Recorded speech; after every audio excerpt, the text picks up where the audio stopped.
Armu ja rahu. Tänast sõna alustan ühe ilusa ja abistava psalmiga, number 54, ja loen teile seda alates 3. Jumal, päästa mind oma nime abil ja aja mu asja oma vägevuse varal. Jumal, kuule mu palvet, pane tähele mu suu kõnet, sest muulased kipuvad mu kallale ja vägivaldsed püüavad mu hinge. Nad ei sea Jumalat oma silme ette. See nädal on mulle natuke raske olnud. Sain jälle demonmeetriga sõbraks ja terve nädal ta mind kiusas, aga nii pikali ta mind ei võtnud, et ma tööl ei oleks käinud, aga reedeks andsin alla siis. Ja siis vennad palvetasid, täna ma olen jälle siin, natuke hääl kõhiseb ja nohu on ka, aga millest see nädal oli siis mul nagu aega mõelda, millest siis rääkida. Ja teema oli kohe nii käest võtta, ehk enesehaletsus.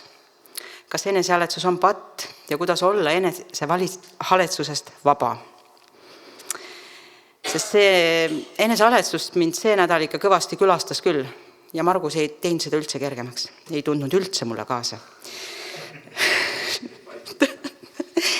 Nii, aga siis lähemalt, et kõigist pahedest, mida me ise kõige vähem tahame endale tunnistada, ongi enesehaletsus.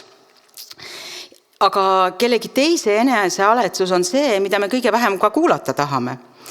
Ja ometi, kuigi enesehaletsust on teistes hukka mõista kerge, kuid kui asi puudutab meid endid, oleme me kindlad, et meil on täielik õigus end nii tunda. Lõppude lõpuks on ju meile halvasti tehtud. Seetõttu naisena, kes teab liigagi hästi oma südames peituvad enesehaletsusele kalduvust, leidsin ma sellisest autorilt nagu John Piper väga hea väite. Piper väidab, et enesehaletsus on uhkuse vorm. Inimene ise ei pruugi seda arvata, sest tema sõnul näib see olevat abi vajav, kuid välimus on petlik. Tsiteerin, vajadus tuleb haavatud egost ja enesehaletseja soov ei ole tegelikult see, et teised näeksid neid abitutena, vaid kangelastena. Enesehaletsuse vajadus ei tulene väärtusetuse tundest, vaid tunnustamata väärtuse tundest. See on vastus tunnustamata uhkusele. See on kirjas Piperi raamatust Desiring God. Ma olen 100% nõus väitega, et enesehaletsus on tunnustamatu uhkus. Siis tuleb ka see, et teised peavad neid mõistma, aitama, ümardama ja muidugi ka kõigest aru saama, kui see ka tähendaks nii mõnegi patu õigustamist. Me haletseme, vähemalt mina, end nii kergesti, isegi loomupäraselt, sest just seda teeb meie patune loomus. Kristlasena teeme me ka seda, vähemalt ikkagi mina. Isegi sellepärast, et mulle on see patt andeks antud ja patul ei ole meie üle võimu, ei ole me immuunsed selle patuse reaktsiooni eest kannatustele ja raskustele elus. Ja see reaktsioon ongi enesehaletsus, mis on patuse enesearmastuse ehk mugavuse iha vili. Aga näited enesehaletsusest. Me kõik oleme seda väikelaste puhul näinud. Hetk, mil 3-aastane küsib oma kaasväikelapselt kindlat võidusõiduautot, sõber vastab, ei, ma mängin ise sellega, ja tõrjutud laps selle asemel, et leida teine auto mängimiseks või oodata oma korda, viskab ennast pikali maha solmunud tunnete ja pahameelega. Me kõik oleme seda ka täiskasvanute puhul näinud. Hetk, mil naine muutub emast märtriks. Ühel hetkel ta armastab ja ohverdab end oma pere nimel. Järgmisel hetkel on ta haiget saanud ja kibestunud mositaja, et kogu tema rasket tööd ja pühendumist ei märgata ega hinnata. Me kõik oleme seda näinud. Kuulame inimest, kes räägib, kuidas ta ei suuda nõusidki pesta, tervis on ta sõnul nii halb ja luudkondid valutavad ja ei saa minutitki püsti seista. Ja siis veidi hiljem räägib ta ennast unustavalt, kuidas talle meeldib jalutada, iga päev pikki jalutuskäike teha. Mul on üks hästi vahva seik oma kallist vanaemast, kes on nüüd küll juba lahkunud meie hulgast. Tal oli väga kõrge vererõhk ja muidugi hakkas ta pea ringi käima. Aga olles korra pikemalt haige, juhtus nii, et tuikuma hakkas ta just õues. Ja vana inimesena pani ta 1+1 kokku ja otsustas, et ta ei lähe enam õue. Hädaldamine oli olnud halvast ja hädaldamine käis tal selle asjaga kogu aeg ja halvast tervisest lõputult kaasa. Mu ema viis siis pea 6 aega talle söögid ja joogid koju, aga siis tuli järgmine see armastatud 5. kuupäev, millal ta pidi oma pensioni saama. Ema käis küll postkontoris ära, aga seda minu emale kätte ei antud. Ma olin tollal Tallinnas koolis, aga juhuslikult olin siis miskipärast siis kodus ja et ma olin vanaema lemmiklaps, saatis ema mind seda teavitama. Ja muidugi ma enda moodi ütlesin vanaemale, et midagi pole teha, see kuu sa raha ei saa. Et pead minema valda ja avalduse kirjutama ja siis otsustatakse, kuidas ja mismoodi selle raha kätte saad. Ühesõnaga, tegelikult ma tahtsin näha, mis saab. Sest ema oli küll juba auto otsinud, et see ta sinna viiks, aga see selleks vanaema vihastas, pani riidesse ja pani jooksujalu postkontori poole ajab. Mulle andis järgi saada. Ei pea mainima, et pikka aega ta sai ka edaspidi poes ja postkontoris ise käidud. Nii et tihti niimoodi lööb see enesealetsus välja, ja talle meeldis see, et teised siis teda hoolitsesid, ta sai kurta, kui halb tal on. Ja eks see, tagantjärgi meil oli natuke naermist küll, on ju. Aga järgmine näide. Praeguse aja kuulus diagnoos ATH. Nii minul on ka see olemas koos spektrite diagnoosiga, väga tunnustatud psühhiaatri poolt, kelle pädevus ei tekitaks kellegile küsimusi. Aga kristlasena pean ma võtma seda diagnoosi sellisena, nagu minu isiklik arst Jeesus seda tegema õpetab.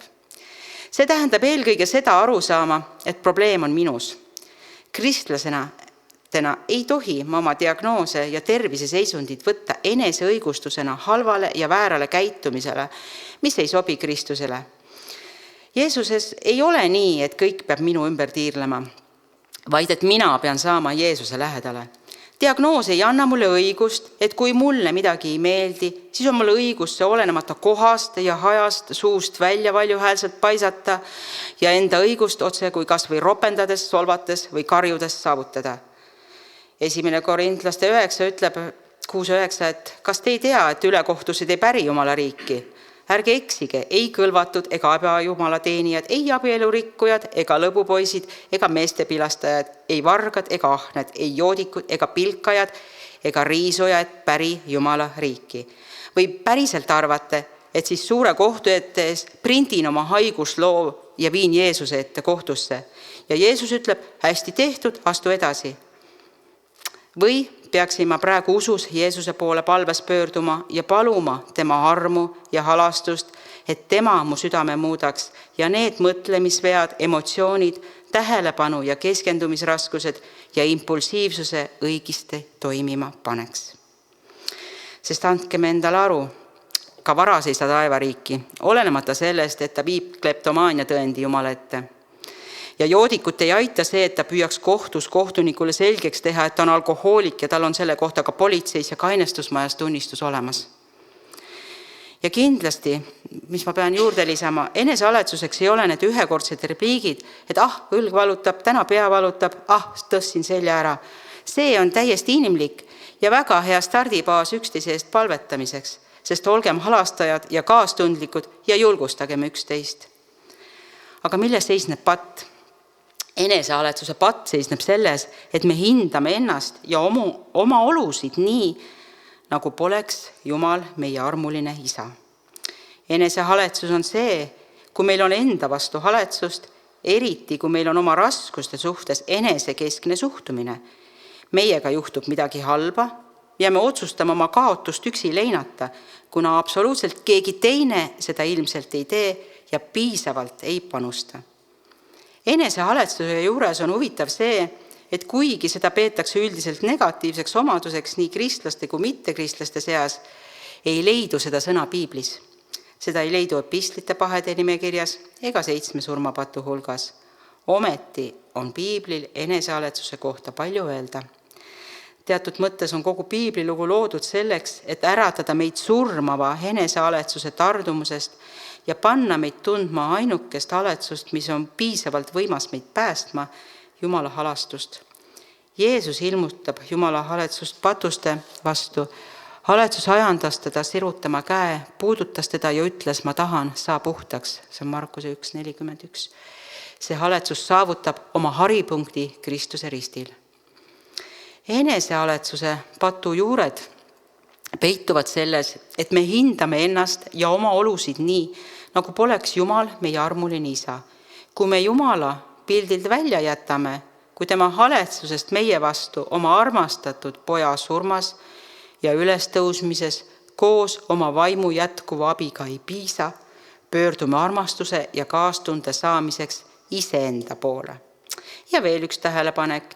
Enesehaletsejad on tihtilugu halastamatud teiste inimeste eksimuste ja vigade suhtest, sest nad on endale sisestanud, et kuna neil on kõige raskem, siis ilmselgelt teistel ei saa olla nii raske ja teised on lihtsalt rumalad, teesklejad või hädaldajad. Et kui me usume, et Jumala armastuses on lünki ja kasutame oma hädasid ja tundeid tõestuseks, kipume tegutsema, et neid lünki enesearmastuse või enesehaletsusega täita. Pühakiri näitab meile paremat teed. Mõelgem Taavetile. Psalm psalmi järgi kirjeldab ta üksikasjalikult tõeliselt haletsusväärseid olukordi, millesse ta sageli sattus. Reedetuna, tagaotsituna, koopasse peidetud. Taavetil oli igati hea põhjus ennast haletseda. Ometi tegi ta midagi hoopis muud. Ta viis oma haletsusväärsed asjaolud palves Jumala ette. Oh Jumal, kuule mu palvet, pane tähele mu suu sõnu, sest võõrad tõusevad mu vastu, jõhkrad mehed nõuavad mu hinge, nad ei sea Jumalat iseenda ette. Taavet ei varjanud oma vajadust, ta ei peenud sõnadega ega valetanud, et ärge muretsege minu pärast, minuga on kõik hästi, ma saan hakkama. Aga pange tähele, mida ta ütleb võõraste kohta, kes püüdsid teda tappa. Nad ei sea Jumalat oma silma ette. See on tõepoolest patt, see on Jumala ignoreerimise patt, tema väljajätmine meie elust. Just seetõttu, et Taavet oli seadnud Jumala endast ettepoole, vältis ta enesehaletsuse pattu. Psalmides näitab Taavet meile, mida tähendab elada Jumala palge ees. Taavet ei haletsenud ennast. Mõelge Taaveti pojale, kaugele pojale, meie issandale ja päästjale Jeesusele. Kui kunagi oleks mõnel inimesel õigus enesehaletsusele, siis oleks see kindlasti Jeesus, keda, kuigi ta oli patuta, süüdistati alusetult. See mees oli ravinud haigeid, teinud leiba näljastele ja ajanud välja teemoneid, kuid teda põlati ja hüljati, tema peale sülitati ja teda pilgati. Kuigi teda halvustati, ei halvustanud ta vastu ja isegi ristil rippudes tegi ta seda nii-öelda coram teo ehk Jumala palge ees, hüüdes talle, mu Jumal, miks sa mind maha jätsid? Isegi patuste pärast Jumala viha taludes ei jätnud Jeesus oma isa kunagi võrrandist välja. Enesehaletsuse probleem on ka nägemise probleem. Enesehaletsevad inimesed ei ole seadnud issandat enda ette sellisena, nagu ta tegelikult on, auline, suveräänne ja õiglane. Nad on peamiselt seadnud oma vaatevälja iseenda ja oma olud. Selle asemel, et oma suurtes ja väikestes ahastuse hetkedes Jumala poole hüüda, paneb enesehaletsus meid oma südame viletsuses vinguma. Ja enesehaletsus levitab seda viletsust sageli, nõudes manipuleerivalt, et teised piiratud inimesed koondaksid kogu oma tähelepanu nende oludele olenemata Jumalast. Jah, Jumala rahvas on loodud kandma üksteise koormad ja käima kaastundlikult üksteisega läbi katsumuste ja raskuste. Kuid enesehaletsus moonutab seda kaunist kavandit, eelistades meie osadust muuta oludele, et ainult enesehaletseja elu on tähtis, mitte meie ühendus Kristusega. Ja enesehaletsuse ravi algab arusaamisest, kui hale see enesehaletsus tegelikult on. See on hale, sest see on jõuetu. Meie enda haletsus iseenda vastu võib tekita kaaselajates kaastunnet, eriti nendes, kes on altid teiste peale haletsema, kuid see ei saa lõppkokkuvõttes teha midagi peale halva enesetunde. Enesehaletsusega võib küll teiste tähelepanu ja abi võita, kuid see ei saa pakkuda tervendavat salvi. Seda saab teha ainult Jumala haletsus. Alles siis, kui pöörame oma pilgu Kristuse poole ja näeme tema kaudu meie isa võrratut armastust, siis meie enesehaletsus närbub ja sureb. Lõpuks selgub, et see on petis, nagu ta tegelikult on, Jumala võimsa haletsuse, tema otsustava armu ja tema ohvrimeelse armastuse valguses. Kui me maitseme ja näeme Jumala headust tema pojas ja tema vaimus, saab enesehaletsusest hale aseaine, mis veelgi hullem Jumala, kes on armastus, pilkamine. Kuidas siis saab selle enesehaletsuse meie südames läbi lõigata? Soovitused: esiteks, tunne see ära ja tunnista see Jumalale sellisena, nagu see on. Isegi hetke kuumuses, kui tunned neid tundeid ja tajud neid enesehaletsuse mõtteid kerkimas, tunne need ära ja nimeta need nii, nagu nad on Jumalale ja tema aitab, tema annab selle abi, tema annab selle nõu. Teiseks, rakenda evangeeliumi oma südames. Tuleta endale meelde, et Jeesus kannatas ebaõiglaselt ja kui teener ei ole oma isandast üle, kannatad ka sina ebaõiglaselt. Nii ütleb Matteuse 10:24. Veelgi enam, Jeesus kannatas ebaõiglaselt sinu ja minu pattude pärast ning ikkagi annab ta meile andeks. Seega saame hävitada kibeduse juure nendes, kes kohtlevad meid ebaõiglaselt ja pakkuda neile andestust Kristuse meile pakutava andestuse sügavast kaevust, on Efeslaste 4. Kolmandaks ja kõige tähtsam, leia oma rõõm Jumalas. Psalm 37. Seejärel, kui sa seisad silmitsi kannatustega, saad sa neid rõõmuga omaks võtta Kristuse pärast. Olge rõõmsad ja hõisake, sest teie palk on suur taevas. Just samamoodi on tagakiusatud ka prohveteid enne teid. Ja lõpetades Piperi sõnadega, kui sa seda teed, siis on kirves pandud enesehaletsuse juurtele. Näeme, kuidas see juur langeb kõigis meie südametes. Seda Jumal tahtiski meile öelda ja eelkõige mulle, sest ma pidin ka selle enesehaletsusega see nädal võitlema. Aga me peame lootma Jumalale ja paluma, et ta tõesti avalikustaks kõik need kohad, kus me selle enesehaletsusel laseme sisse tungida. Sest see muudab kõike, see muudab meie sõpruseid, meie koguduse läbikäimisi. Ta on üks kurja juur. Margus võib-olla palvetab.